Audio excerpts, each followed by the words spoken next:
Hello, shadow hunters and guardians of your own mind. Welcome back to a special episode of Powerology, where the human mind is the territory and knowledge is your only weapon. Today we're going deeper, much deeper. If you thought we had already explored the dark alleys of the human psyche, prepare yourself. What's coming is not just a dive, it's a controlled descent into the abyss, a place where empathy disappears, where power becomes an addiction, and where others are seen not as human beings, but as a resource, a piece, an obstacle, or a toy. We've talked about narcissists, those who live in the shadow of an inflated and fragile ego. We've explored the wolves in sheep-esque clothing and even the toxic bosses who corrode the workplace with control and manipulation. But all of that, as serious as it may seem, is just the surface. Today, we're going to put the whole puzzle together. These shadowy figures don't act alone. They are fragmented manifestations of an even deeper, more frightening, and more strategic psychological phenomenon, a concept that modern psychology calls the dark triad. It sounds like the title of a psychological horror film, doesn't it? It could be, but the reality is that this plot unfolds every day in relationships, in companies, in social circles, and even on social media. The difference: in real life, there's no suspense soundtrack to warn you when danger is near. The dark triad describes three distinct personality traits that often overlap, traits that, when combined, form the essence of the most manipulative, cold, and destructive individuals in our society: narcissism, Machiavellianism, and psychopathy.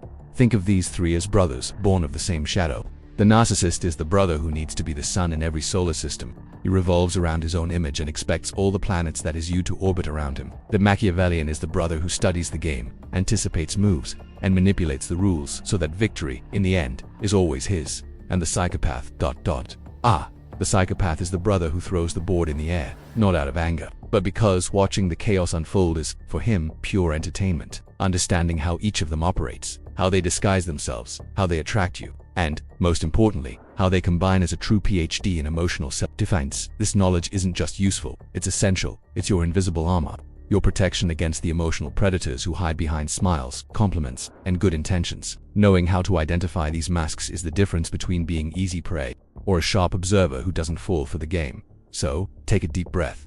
This episode is not just a lesson, it's a mirror and a map. Today, we will walk through the shadows, but not to get lost in them.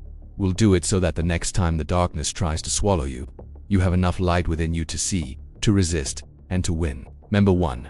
The narcissist, the hungry ego. Let's start with the one we already know. The central trait of the narcissist is a grandiose, yet fragile, ego. He has an insatiable need for external admiration and validation, the narcissistic supplied. Main motivation to maintain his self-image of superiority.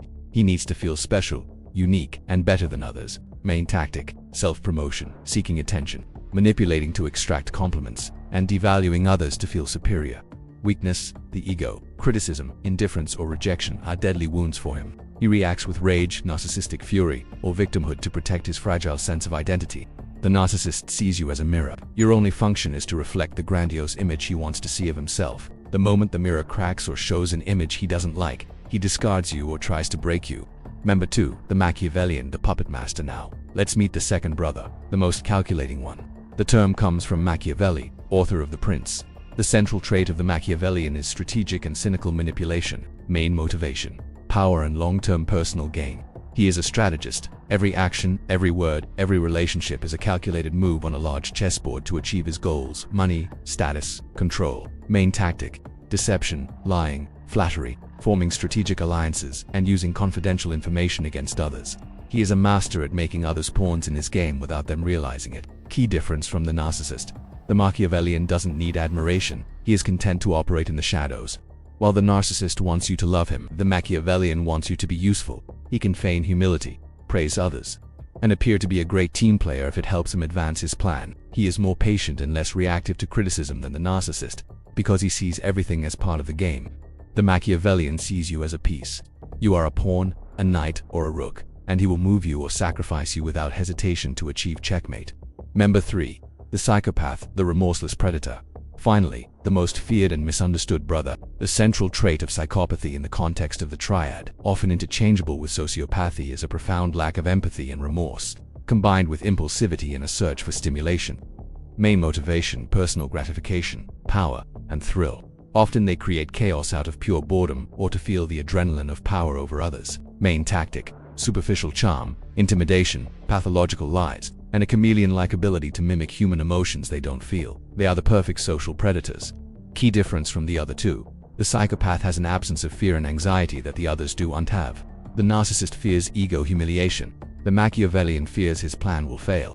The psychopath in general is more fearless. His cruelty is not a reaction like the narcissist's rage, or a strategy as in Machiavellianism. It is often just a sport. His impulsivity can also be a differentiator, leading him to take risks the other two would avoid. The psychopath sees you as an object, not a mirror, not a piece, but an inanimate object he can use for his entertainment or gain and discard without feeling absolutely anything. The meeting point. What the three have in common, the reason they form a triad, is that they share a dark core of traits. Extreme selfishness. The universe revolves around their needs and desires. Lack of empathy. Although in different degrees and forms, none of them can genuinely connect with the feelings of others. Manipulation. All are masters at manipulating others to get what they want. Exploitation. They see others as resources to be exploited. A person can have traits of just one, or, in the most dangerous cases, a combination of all three, becoming a nearly perfect manipulator. How to protect yourself from the dark triad. You cannot win their game. The only way to win is not to play. Trust your intuition as an alarm. If someone gives you a constant feeling of discomfort, confusion, or fear, even if you can't explain why, listen. Your intuition is your predator detection system. Be a gray rock. As we've discussed, do not react emotionally. Do not share your vulnerabilities, your dreams, or your fears. People with dark traits see your emotions as information to be used against you. Become as uninteresting as possible. Maintain distance and set steel boundaries. If you have identified someone with strong triad traits, the best thing is minimal or zero contact. They don't respect verbal boundaries. They only understand consequences. Distance is the clearest consequence. Understand that you cannot cure them. Forget the savior complex. These personality patterns are deep and, in many cases, untreatable. It's not your job to fix them. Your only job is to protect yourself. Knowing the dark triad is not meant to make you paranoid, but to make you aware. It's like learning to identify poisonous plants in the forest. You don't have to be afraid of the forest, but knowing what not to touch allows you to walk through it with much more safety and power. Narcissism, Machiavellianism, and psychopathy are the three faces of human exploitation. By understanding the motivation and tactics of each, you take away the power that confusion and surprise give them. You stop being a victim and become a conscious observer, capable of identifying the game and removing yourself from the board. Have you ever met someone who seemed to be a frightening combination of these three traits? Share your warning story in the comments without naming names. Your story might be the missing piece for someone else to understand the danger they are in. If this dive into the darkness brought you light, subscribe to the channel, hit the bell icon, and leave a like. Until the next episode of Psychology, know the darkness to be able to choose the light.